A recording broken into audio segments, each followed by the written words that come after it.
শুভ সকাল আমার সকল প্রিয় বন্ধুরা। আজকে সকালটা শুরু করলাম তোমাদের সাথে। কি করছি সারাদিনে সেটাই শেয়ার করলাম। প্রথমে না আমি ব্রাশ করে নিলাম, কারণ সকালবেলা আমার ওষুধ থাকে, তার জন্য আগে ফার্স্ট টাইম ব্রাশটা করে নিয়ে ওষুধ খেয়ে তারপর লেগে গেলাম কাজে। দেখো প্রত্যেক দিন এত বৃষ্টি হচ্ছে, আমাদের এইখানটার সামনে সান বাঁধানো আছে, এত পিছল কি আস্তে আস্তে সে পা টিপে টিপে ঝাঁট দিতে হচ্ছিল। আর দেখো আমি খালি পায়ে, জুতোতে না প্রচণ্ড স্লিপ খাচ্ছে, আর পুরো পিছল হয়ে গেছে, তো যদি পড়ে যাই এই ভয়ে আর কি জুতো ছাড়াই আমি উঠোনটা ঝাঁট দিচ্ছি। কিন্তু আমার খালি পায়ে হাঁটতে একদম ভালো লাগে না। আর কি বলবো বলো তো, আমি না বড় ঝাঁটা ছাড়া আমি ঝাঁট দিতে পারি না, আমি নিচু হয়ে ঝাঁট দিতে পারি না। আর আমাদের উঠোনটা এত বড়, খুব কষ্ট হয় ঝাঁট দিতে। আর বৃষ্টি হলে তো খুবই কষ্ট হয়, যেহেতু পাতাগুলো আটকে থাকে, তো তার জন্য এই মতন আমি এখন ঝাঁট দেওয়া কমপ্লিট করলাম।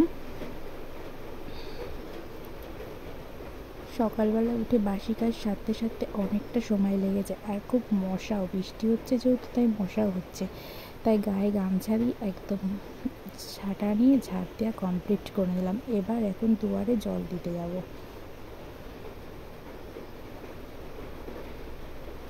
তো চলো, এই দেখো বালতি করে জল নিয়ে যাচ্ছি, কোনো লেপালেপির কোনো সিন নেই, যেহেতু ওখানে অনেকটা কাদা হয়ে গেছে, এই কারণে লেপালেপির কোনো সিন নেই, তাই আমি দুবারে জল দিয়ে নিলাম।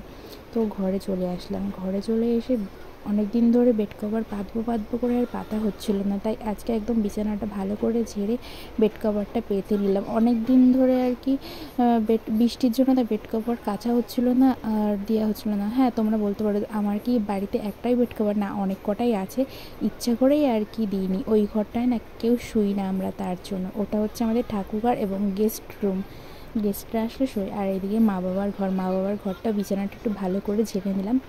আর আজকে না বাড়িতে মাও নেই বাবাও নেই, তাই আর কি ভালো লাগছে না, সব কিছু একা একাই করতে হচ্ছে। অন্যদিন মা থাকে তো মা অনেকটা হেল্প করে, আজকে মা নেই, তার জন্য সকাল সকালই উঠে পড়েছিলাম। তো এই যে মা বাবার ঘরটা এবারে ভালো করে ঝাঁট দিয়ে নিচ্ছি। তো এবার দেখো ঠাকুর ঘরে চলে গেলাম, ঠাকুর ঘরটা এখন ভালো করে মুছে নিচ্ছি। দেখো আমি বসে কোনো কাজই করতে পারি না, অভ্যাস হয়ে গেছে যে দাঁড়িয়ে দাঁড়িয়ে ঘর মোছা ঝাড় দেওয়া, মানে বসে না খুব কষ্ট হয়, আমার নিঃশ্বাস নিতে খুব কষ্ট হয়, এর জন্য আমি এই ডান্ডা দিয়ে আর কি ঘর মুছি। তো এই ঠাকুরঘরটা এখন ভালো করে মুছে নিচ্ছি।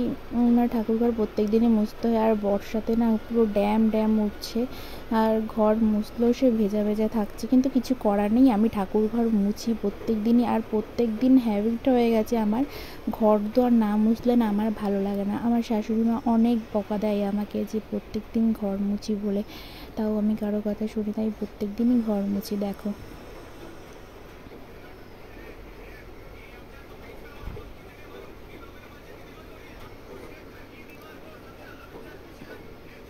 এবার সামনের গ্রেটে একটুখানি জল দিয়ে একটু ভালো করে ধুয়ে নিচ্ছি, যেহেতু একবার সকাল সকাল তো ভাবলাম যে না ঘর দুয়ারটা মুছে তারপরে আর কি বাদ বাকি কাজগুলো আর কি করব। ঘরের উঠোনটা যেহেতু ঝাঁপ দেওয়া হয়ে গেছে, আমি ঘরের কাজটা করে তারপরে আর বাইরের কাজগুলো করব, নয়তো একবারে না ভালো লাগে না, বাইরের কাজ করলে ঘরে ঢুকতে ইচ্ছা করে না, তার জন্য আর কি আগে ঘর পরিষ্কার করে দিলাম। তো দেখো আমার সামনেটাও মোছা কমপ্লিট হয়ে গেল। তো এরপরে চলে গেলাম এঁঠো বাসন মাজতে। রাতে খাওয়া দাওয়া করেছিলাম, রাতেবেলা না বাসন মাজি না, রাত হয়ে যেত মশা, তার জন্য আর মাজি না। এই দেখো মানে রান্নাঘরে কত বাসন, আর এই গ্যাসের জায়গাটাও মুছতে হবে। তো এই বাসনগুলো আমি এখন গুছিয়ে কলপারে নিয়ে যাব মাজার জন্য, তো ওই যে গুছিয়ে নিয়ে যাচ্ছি কলপারে। তো এবার কলপারে নিয়ে যাচ্ছি, ওই ঝুড়িয়েও নিয়ে গেলাম, এক এক করে সব কাজগুলো তাড়াতাড়ি করে সারার চেষ্টা করছি, এই আর কি। এবার গ্যাসটা ভালো করে মুছে নিচ্ছে। আমার গ্যাস পরিষ্কার না থাকলে না আমার একদম ভালো লাগে না, জানো কি একটা করিনি, আমার সবসময় গ্যাস চকচক না করলে আমার একদম ভালো লাগে না। তো উলট পালট করে একদম গ্যাস চকচক করে মুছে নিলাম। এবার রান্নাঘরটা পরিষ্কার করে দিলাম। বন্ধুরা তোমরা কিন্তু আমাকে অবশ্যই সাপোর্ট করো, সাপোর্ট না করলে কিন্তু আমি এগোতে পারবো না, তোমাদের ভালোবাসাটাই আমার খুব দরকার। আর তোমরাও ভালো থেকো, আর আমরাও খুব ভালো থাকবো, তোমরা ভালো থাকলে আমরাও খুব সবাই ভালো থাকবো। তো তোমাদের আজকে আমার ব্লগটা কেমন লাগলো অবশ্যই কমেন্ট করে জানিও। জানি সেরকমভাবে আমি প্রত্যেক দিন ব্লগ দিতে পারি না আর ভিডিও ছাড়তে পারি না। তো এই দেখো এবার বসে পড়লাম কত বাসন নিয়ে। পাশের বাড়ি একটা বৌমা এসেছিলো, আমি শাশুড়ি হয়ে গেছি। পাশের বাড়ি একটা বৌমা এসেছিলো, বৌমার সাথে গল্প করতে করতে সব বাসনগুলো মেজে নিচ্ছিলাম, মেজে আর কি ধুয়ে নিচ্ছিলাম। ও গল্প করছিলো, বেশ কেউ গল্প করলে না কাজ করতে খুব ভালো লাগে। তো এই দেখো গল্প করতে করতে ওর সাথে আমার সব বাসন মাজাও হয়ে গেল। এখন বাসনগুলো এক এক করে ধুয়ে নিচ্ছি। আর কাপ মাজতে না আমার খুব ভয় লাগে, হাত থেকে স্লিপ খেয়ে। বিয়ের পর 1.5 বছরে আমি 3টে কাপ ভেঙেছি, মানে স্লিপ খাই, কী করবো, কিছু করার নেই। এই মতনই আর কি কাজ শুরু করতে হলো।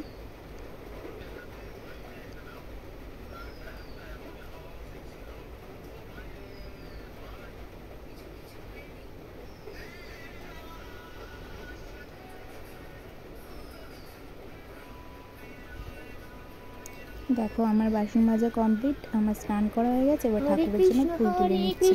এবার এখন ঠাকুর দেব, ঠাকুর দিতে আমার অনেকক্ষণ সময় লেগেছে।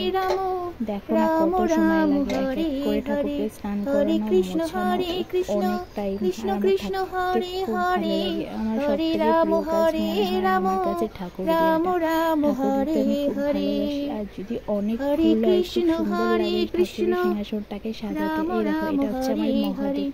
হরে কৃষ্ণ কৃষ্ণ কৃষ্ণ হরে হরে, তোমরা সবাই হর হর মহাদেব একবার কমেন্ট করে রাম দিও। রাম হরে হরে, হরে কৃষ্ণ কৃষ্ণ কৃষ্ণ হরে হরে। তো এই যে আমি এখন ঠাকুরকে আরতি করে নেব।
তোমাদের সাথে নতুন একটা ব্লগ নিয়ে। ততক্ষণ তোমরা সকলে ভালো থেকো, সুস্থ থেকো, এটাই ঠাকুরের কাছে প্রার্থনা করি।